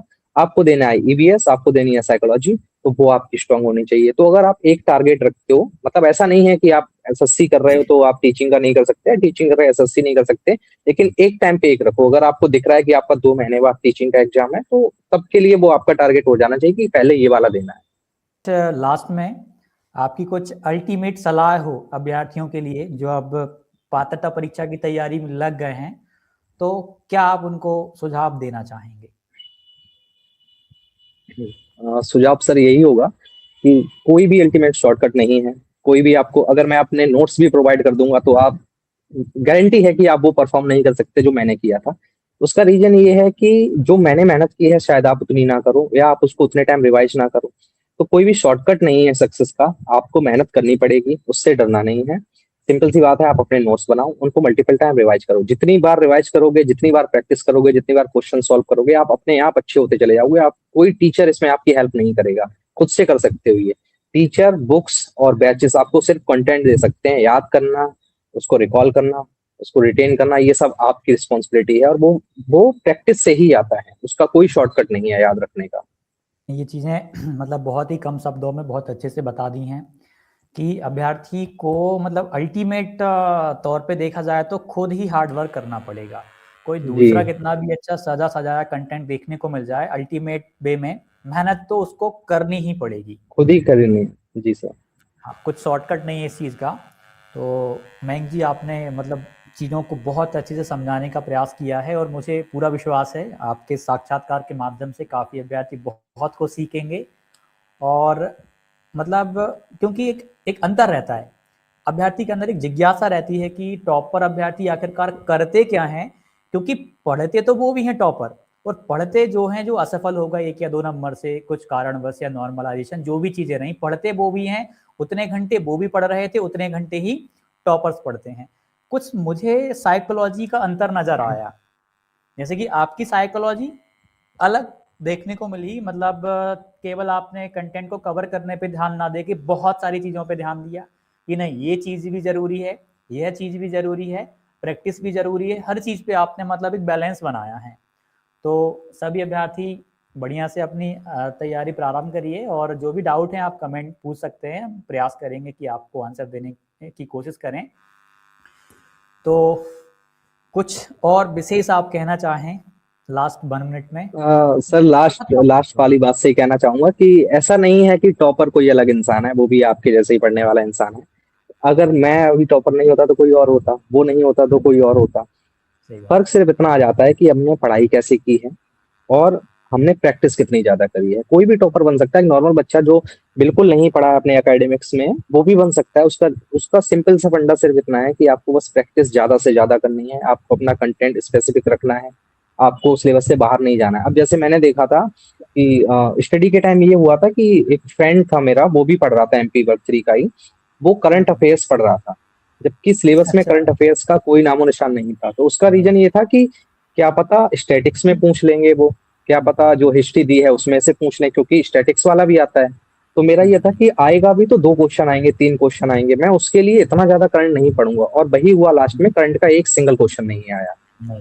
तो ये है कि आप स्पेसिफिक रखें अपने कंटेंट को, कि जितना आपके पास है उतना फिनिश होना चाहिए आपका। ये नहीं कर सकते कि आप आपकी बुक खाली पड़ी है, वो आपने पढ़ी नहीं है और आप अभी सर से मांग रहे हो कि सर कुछ पका पकाया दे दो, मैं वो पढ़ के पास हो जाऊं। ऐसा नहीं हो सकता। पढ़ना आपको सब कुछ पड़ेगा, जो भी आपको मिलता जा रहा है। जितना ज्यादा पढ़ोगे उतना ज्यादा बेनिफिशियल है आपके लिए। 2 शब्द एक आपको चुनना है, कंसिस्टेंसी वर्सेस हार्ड वर्क। सबसे पहले किस चीज को हाँ, रखेंगे आप? सर कंसिस्टेंसी को रखूंगा मैं। जी पेशेंस वर्सेस हार्ड वर्क, किसको आप पहले रखेंगे? सर, पेशेंस भी बहुत ज्यादा इंपॉर्टेंट है, क्योंकि पेशेंस होगा तभी आप कंसिस्टेंट रह पाओगे वहां पे। हार्ड वर्क आप कितना भी ज्यादा करो, अगर आप कंसिस्टेंट नहीं हो उस चीज के लिए, आपने आज बहुत ज्यादा 10 घंटे पढ़ लिया लेकिन फिर अगले 4 दिन आपने स्किप कर दिए, तो आपका दिमाग याद नहीं रखेगा उस चीज को। आप धीरे धीरे डेली थोड़ा थोड़ा पढ़ोगे तो दिमाग उसको याद करना शुरू कर देगा। Smart smart study versus boring study या लॉन्ग नहीं स्टडी? सर, ये तो सभी को पता है कि स्मार्ट स्टडी बहुत ज्यादा इंपॉर्टेंट होती है। बोरिंग स्टडी कौन ही करना चाहेगा। सही बात है, लेकिन आजकल बोरिंग स्टडी करते हैं ना, 10-10 घंटे 12-12 घंटे करते हैं, उसमें स्मार्ट चीजें नहीं ऐड कर पाते कुछ कारणों से। सब बोरिंग भी मुझे ऐसा लगता है, अगर आपको पता हो कि पढ़ना क्या है, कितना पढ़ना है, तो बोरिंग भी फिर वो स्मार्ट ही बन जाती है अपने आप।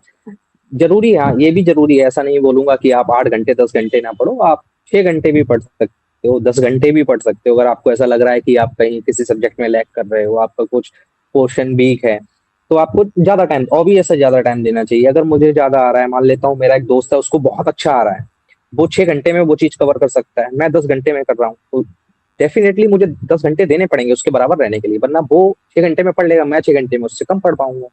तो ये तो है कि अगर आपको कोई पोर्शन वीक है तो आपको टाइम ज्यादा देना चाहिए, बट वो धीरे धीरे टाइम के साथ क्या होगा कि आपका टाइम कम होने लगेगा, रिटेंशन का, आप जल्दी याद कर पाओगे चीजें बार बार।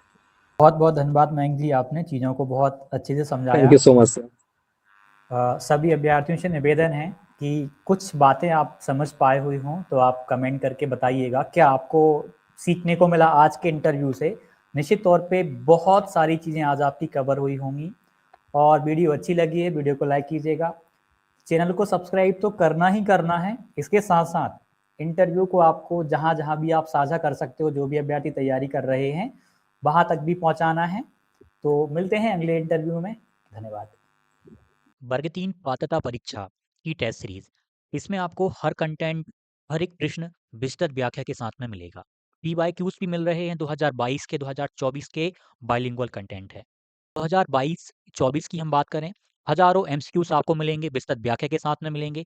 आप पाएंगे कि प्रश्न बाइलिंगुअल है, विकल्प को समझाया गया है, विकल्प को समझाने के बाद अन्य विकल्पों को भी समझाया गया है। इससे एक तरीके में आप नोट्स भी इस टेस्ट के माध्यम से बना सकते हैं और गजब लेवल का कंटेंट आपका तैयार हो जाएगा। देखिए विस्तृत व्याख्या बहुत अच्छी बनाई हुई है हमने। एक तरीके में ये टेस्ट की जो विस्तृत व्याख्या है वो नोट्स के तर्ज पे बनाई गई है, ताकि आपका कंटेंट भी यहाँ से कवर होते जाए। देखिए विस्तृत व्याख्या समझाने के बाद उसको बाइलिंगुअल भी किया गया है, ताकि आप उसको नोट्स के रूप में तैयार भी कर सकें। डिस्क्रिप्शन में आपको सक्सेस क्लासेस की लिंक मिल जाएगी, प्ले स्टोर से भी आप इसको डाउनलोड कर सकते हैं। इसको आप जरूर ज्वाइन करिएगा जो अभ्यर्थी वर्ग 3 की तैयारी प्रारंभ कर रहे हैं। ये वाली सीरीज आपके साथ होनी चाहिए, निश्चित तौर पे आपको बहुत गजब लेवल पे तैयार कर देगी, बहुत मजबूत बना देगी। धन्यवाद।